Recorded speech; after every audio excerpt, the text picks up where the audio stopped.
Okay, in studio, Stuart Appelbaum, RWDSU. Stu, we introed you. Before we do the interview, brother, if you don't mind, bear with me.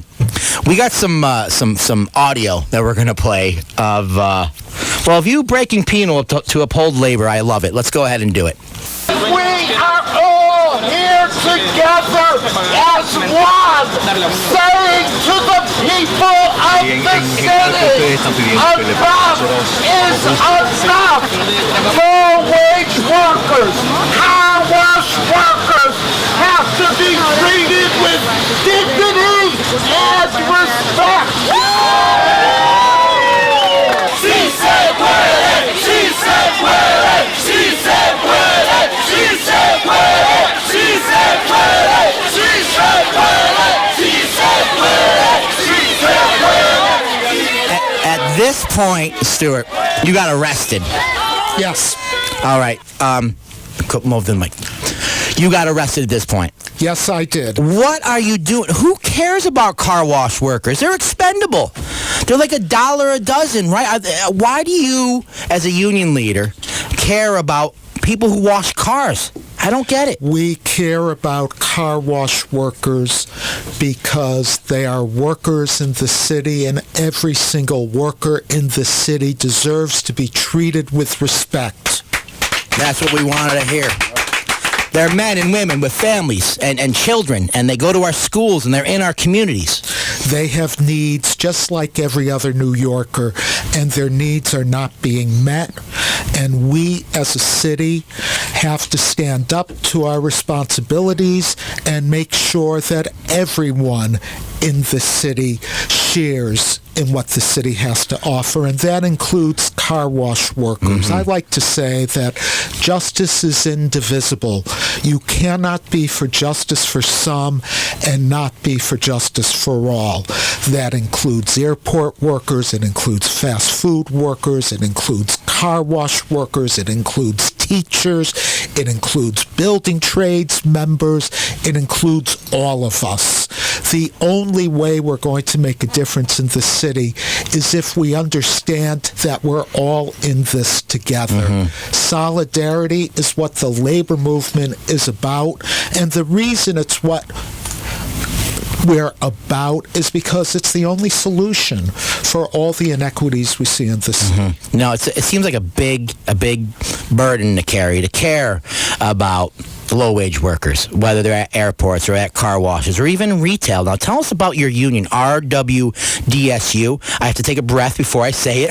It doesn't roll off your tongue like the Teamsters of the UAW. I have to tell you, it rolls off my tongue. I don't understand why it doesn't roll off yours. What type of industries is it? Wholesale department store union. And the name can be a little misleading because we represent people in a lot of different industries. In New York, we represent a lot of people who work at department stores like Macy's and Bloomingdale's. We represent people who work in other retail facilities like Modell's and H&M. We are supermarket workers, which is retail food. And we also represent people who work in food processing. You may remember the strike a number of years ago at Mott's Applesauce, where the courageous workers in Williamson, New York were out on strike for 17 weeks. I sure do. And beat one of the largest corporations in this city. They did. In this country. But outside of New York, we also represent people. We represent people who work in supermarkets and retail outside of New York, but we also represent a lot of people who work in food processing. In Alabama and Mississippi and Georgia, we're the Poultry Workers Union. Okay. In the Midwest, we make food like Quaker Oats in Iowa and Post cereals and Yoplait yogurt.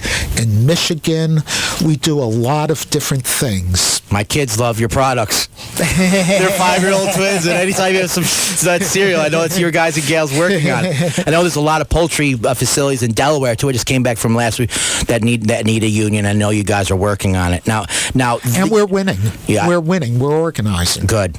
Now, what if someone listening? They work at a non-union retailer, and there's a lot of them out there, and they want they just want some information. They want your organizer to meet up with an organizer, or maybe even meet you. How do they go about doing that? Very easy. Go to our website. Go to RWDSU.org,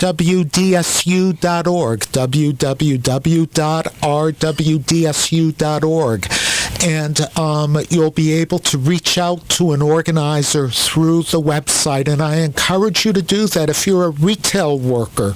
The only way you make a positive improvement in your life is by becoming part of a union. We believe in collective voice. We believe in collective action. We believe in collective bargaining. Okay. Now, what if you say you're in the trades, you're a carpenter, you're a laborer, or you work at Verizon, or you work at Con Ed, okay?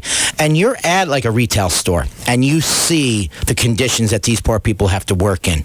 And it's happened to me a couple times, even at some of these 7-Elevens.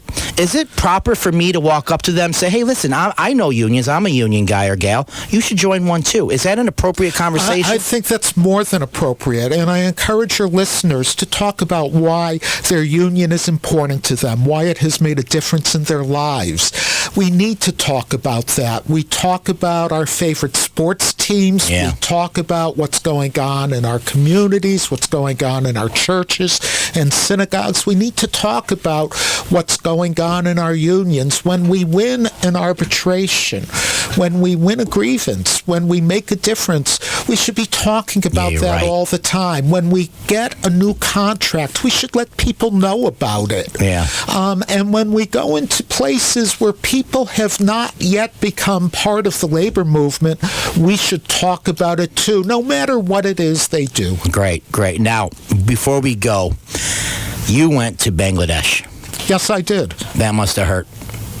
You know, it's what do you say to a mother who shows you a picture of their daughter whose life was wiped out because the company refused to stand up to its responsibilities? Yeah. The conditions under which people worked in Bangladesh and continue to work in Bangladesh are horrendous. It takes your breath away when you see what's going on, and you know that it's happening because corporations don't care about the people who work there. Yeah. And we have to say as well, we're concerned. We take responsibility for what is produced for our sake. We have to say that we don't want anyone to be working in conditions like that. That's right. You know, and I hope that American Apparel is listening. You can make all that stuff you want here, but if you treat your own workers like crap, then I'm not all about it. And we tweeted that out, and how do you feel about that? Oh, it's good you tweeted it out, but I want to tell you one of the villains in this is Walmart. No. Because when the rest of the world stood up to say there's some sort of responsibility we have, and we're going to create an accord where companies realize they have responsibilities here and they legally take up that responsibility. Most European manufacturers, Zara, H&M, have signed on to that accord. But Walmart, what was Walmart's response? Right. It said, no, we're going to come up with a PR scam instead. That's right. We're going to create something with no legal commitment, no workers at the table, no money really going to the victims, and we're going to pretend we're doing something so we don't have to do something real. Just gross. Yeah. Don't give up. I know you're down in D.C., you're up in Albany, you're here in New York. Just don't give up, because we're depending on you, Stuart. Many of our listeners can't do what you do, and if you give up, then we're all screwed. So you make that commitment to us, and you keep fighting. What I do is no different than what anyone else does. Sometimes I have the ability to do things because whatever power they may be, it's derivative. It comes from everyone else, and it's only exercised on behalf of other people. Everyone needs to be involved. The only way we make a difference if each of us decides that we're going to be involved. And what does that mean? Sometimes it just means becoming knowledgeable and concerned about what's happening to our brothers and sisters throughout the city and throughout this world. Stuart, thank you so much for coming in. Thank you for the work you do. Thank you for caring about those, and thank you for opening up all of our eyes that there's a bigger world outside of our own job sites in our own community. Car wash heroes, Bangladeshi workers, your union, you guys and gals, I should be very proud of you. I am. So, thank you for saying that. You're very kind, but let me say, I think it is very important what you're doing with this show, and I really hope that your listeners tell others about it and continue listening all the time. Thank you. Thank you. Stuart Appelbaum, everybody.